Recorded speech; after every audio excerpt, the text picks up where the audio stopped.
The show is in the books, ladies and gentlemen.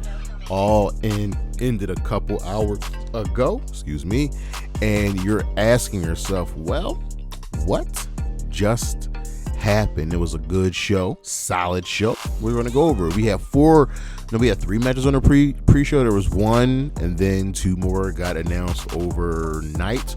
So, opening up on the pre-show 0 hour, we had a 16-man tag with the team of Lio Rush, Dante Martin, Darius Martin, Action Andretti, Rocco Romero, Kyle Fletcher, and Kip Sabian and Tommy Billington teaming up to take on Jay Lethal, Satnam, Singh, Alex Reynolds, John Silver, MARQ, QUEN, Isaiah Cassidy, DAIVARI, and Anthony Ogogo, and the team with Lio Rush won. Then we had the match that I thought should have been the main event of 0 hour because it had story on it, or it should have been on the main card. We had Willow, Nightingale, and Tomohiro Ishii taking on Kris Statlander and Stokely Hathaway, with the winner of this match choosing the stipulation for Willow versus Kris Statlander at All Out. And Willow and Ishii won that match. And then we had Sammy Guevara, Dustin Rhodes, Shibata, Ross Von Erich, and Marshall Von Erich team up to take on Matt Taven, Mike Bennett, Brian Cage, Toa Leona, and Bishop Khan. And the Faces won there. Now, the pre-show was still going on, right?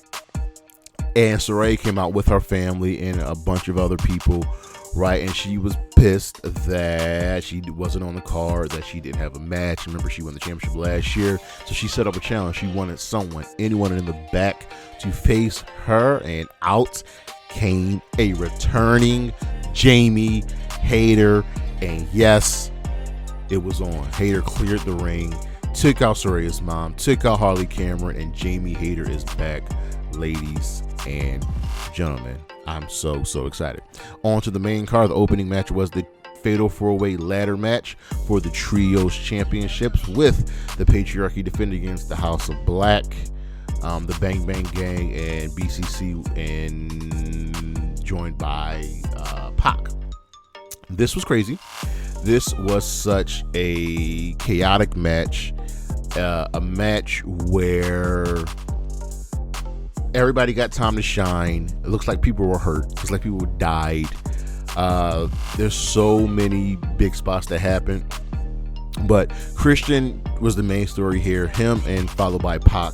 And Christian kept doing his Weasley spots trying to get over. But in the end, the team of Claudio, Yuta, and Pac won, and Pac gets his Wembley moment. So we have ourselves new Trios champions. Then we had the AEW Women's World Championship match with Toni Storm defending against Mariah May. Mariah made her entrance first, followed by Toni Storm, and Mariah's mom was sitting front row in the audience, and this was it. It was on, ladies and gentlemen. This match leading to a lot of the personal backstory. Got plenty of time to shine as this match went 15 minutes, and the happenings in this match. Luther returned. He stopped Mariah May from cheating multiple times. Mariah May slapped her mother, used a bunch of Toni Storm's moves. But they just couldn't put each other away. Toni got hit with a bunch of hip attacks. Toni hit the Storm Zero, and just, like I said, nobody could put each other away. But the funny thing is, Mariah May won as she put away Toni Storm, hitting the double knees and then the Storm Zero. And Nigel McGuinness got his kiss. And ladies and gentlemen, we have ourselves a new AEW Women's World Champion in Mariah May. Next, we have Chris Jericho defending the FTW Championship against Hook. And since this was contested under FTW rules, Big Bill and Brian Keith were just in the match the whole time. And as much as Hook tried, everything was legal, and he was just a man down. And no matter what he did, the learning tree kept on beating him. People got put through spots.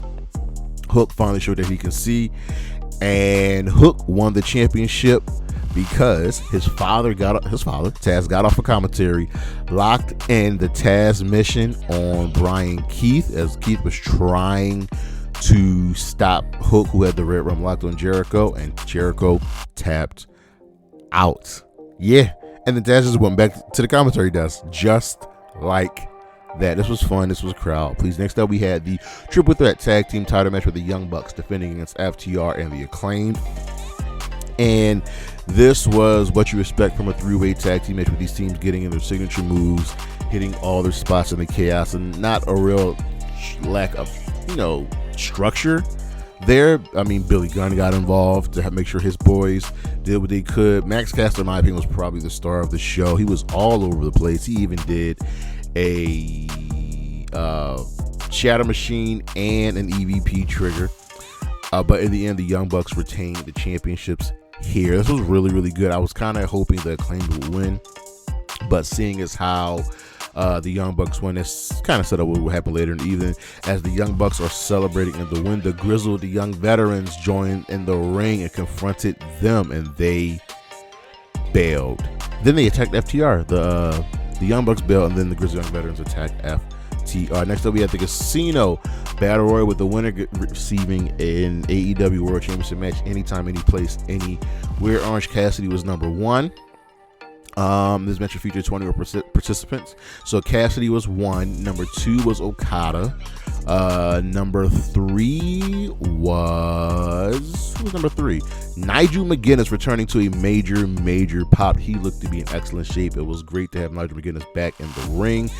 Him and Okada got into it here and there. Number four was Kyle O'Reilly. Number five was the surprising entrant of Zack Sabre Jr., the winner of the most recent G1. Him and Okada got into it with the New Japan history. Mark Briscoe then came out. Number 6 was Roderick Strong. Number 7 was Mark Briscoe. We had Hangman Page coming out. Jeff Jarrett followed after him, and they've got beef. And then at number 10, the newest AEW signing was none other than Ricochet. He is all elite. Number 11 was Christian. And in the end, well, ladies and gentlemen, Christian won as Killswitch came out as Luchasaurus, ran to the ring. It looks like he was going to chokeslam Christian, but ended up chokeslamming Kyle O'Reilly and having him pin Christian. So that was good. I was not expecting Christian to win. I was really expecting maybe Okada or especially Hangman, but Christian being the heel would serve as a good choice for either Swerve or Bryan Danielson. Next up, we had the American, aka International Championship match on the line as MJF was defending against Will Ospreay. And ladies and gentlemen, this match had everything. This might be my match of the night. This was all about, can Will Ospreay hit the Tiger Driver? Will he use it to win the match? And these two dudes show why they are just two of the best in the business. At one point, Ospreay just murdered the cameraman. It was, he got hit with a hard hidden blade. And then the ref, I think it was Remsburg was the referee. It was either Remsburg or Rick Knox. He got knocked out by MJF, but in the end, Will Ospreay hit the Tiger Driver and became the new AEW International Champion. And the weird thing was, at the start of this match, there was a tie-in to the new Assassin's Creed game, because Will Ospreay's the aerial assassin. But yeah, then we had the TBS Championship match with Mercedes Moné defending against Britt Baker, and yeah, this was fine. I understand that Britt Baker is coming back from injury. I get all of that.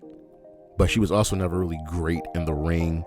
And Mercedes Moné did her best to drag a good, serviceable match out of Britt Baker. This was fine. It didn't feel like it should be in Wembley. But Mercedes Moné won, retaining the championship. Camille got sent to the back after a couple Eddie Guerrero spots. But this was fine. Mercedes was just never losing here. And we also thought this would be the spot where Jamie Hayter would return, but Jamie returned during the 0 hour show. But Mercedes Moné is still your TBS championship. Next up, we have the coffin match with Jack Perry versus Darby Allin for the TNT championship.